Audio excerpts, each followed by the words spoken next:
We all know someone like this. Every time you talk to them, there is a new crisis. Their boss is out to get them, their partner is toxic, the waiter was rude for no reason, and the universe seems to have a personal vendetta against their happiness. At first, you feel for them. You offer advice, you offer a shoulder to cry on, you offer solutions. But then, you notice a pattern.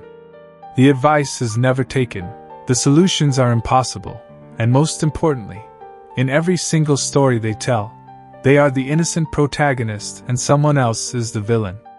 They don't just have problems, they have an identity built on those problems.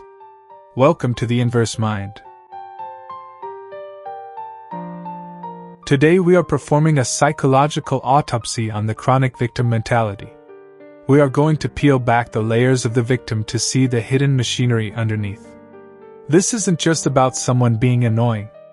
This is a complex and deep-seated psychological strategy used to navigate the world without ever having to face the terrifying reality of personal responsibility. In this video we will explore the secondary gains of suffering, we will break down the Karpman Drama Triangle, and we will analyze the locus of control, the internal compass that determines if you are the captain of your ship or just a piece of driftwood. Most importantly, I'm going to show you how to stop playing your role in their drama and how to protect your own mental peace. The identity of the victim. To most people, being a victim sounds terrible. We spend our lives trying to avoid being hurt, being scammed, or being powerless. But for the chronic victim, the state of being wronged is actually a position of power. In psychology, we call this chronic victim mentality, or CVM. It is a personality trait where an individual consistently perceives themselves as the victim of the negative actions of others, even when the evidence suggests otherwise. The moral high ground which is, if I am the victim, I am by definition the good guy. This is the ultimate shield. By being the one who was hurt, the victim feels they have a moral pass to act out, to be selfish, or to be cruel, because they are just reacting to the unfairness of the world. The rejection of agency. The moment you admit you have a choice, you admit you have a responsibility. For the chronic victim, agency is terrifying. If they have the power to fix their life, they also have to admit they played a part in breaking it. The victim isn't looking for a way out. They are looking for a way in, into your sympathy, into your resources, and into a world where they can never be judged because they are too busy being persecuted. Secondary gains and the payoff of pain. You might ask, why would anyone want to be a victim? The answer lies in what psychologists call secondary gains. These are the hidden rewards that come from staying in a negative state. Think about the last time you were sick. People brought you soup, you didn't have to go to work, and everyone was extra kind to you. That is a secondary gain. For the chronic victim, these gains become their primary source of emotional nourishment. 1. Attention and validation. Many people only learn how to get love through crisis.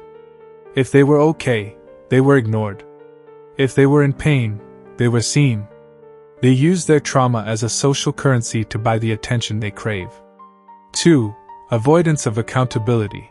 If it's the economy's fault or my ex's fault, I don't have to do the hard work of self-reflection. The victim mentality is the ultimate get-out-of-jail-free card for adult life. 3. Justification for aggression. This is the darkest gain.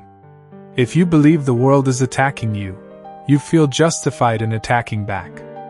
Many victims use their perceived mistreatment to gaslit, manipulate, or punish those around them. The inverse mind reframe. The pain they describe is real, but the function of the pain is to keep them safe from the discomfort of growth. They are addicted to the sympathy, and like any addict, they will create the circumstances necessary to get their next hit. The external locus of control. At the heart of the victim mentality is a distorted locus of control. In psychology, your locus of control is where you believe the power in your life resides. People with an internal locus of control believe that their actions determine their future. People with an external locus of control believe that outside forces, luck, fate, or other people, determine what happens to them. The chronic victim has a pathologically external locus of control. To them, life is something that happens to them, never something they participate in. Learned helplessness. Over time, this mindset leads to a state called learned helplessness. They stop trying to solve problems because they are convinced that no matter what they do, they will fail. The "yes, but" loop is the trademark of the victim. You offer a solution. "Why don't you talk to your boss?" They respond, "Yes, but they're just going to fire me." Every solution is met with a reason why it won't work. They aren't looking for a solution. They are looking for confirmation that they are stuck. The Karpman Drama Triangle. To truly understand how the victim operates in a relationship, we have to look at the Karpman Drama Triangle. This is a social model of human interaction that explains the roles people play in conflict. The triangle has 3 points. The victim. "Poor me. I'm helpless and hopeless." The rescuer. "Let me help you. I'll fix it for you." The persecutor. "It's all your fault. You're the problem." The chronic victim needs a rescuer. They search for empathetic and kind-hearted people who want to save them. But here is the inverse mind twist. The roles are always shifting. The moment the rescuer fails to fix the victim's life, or worse.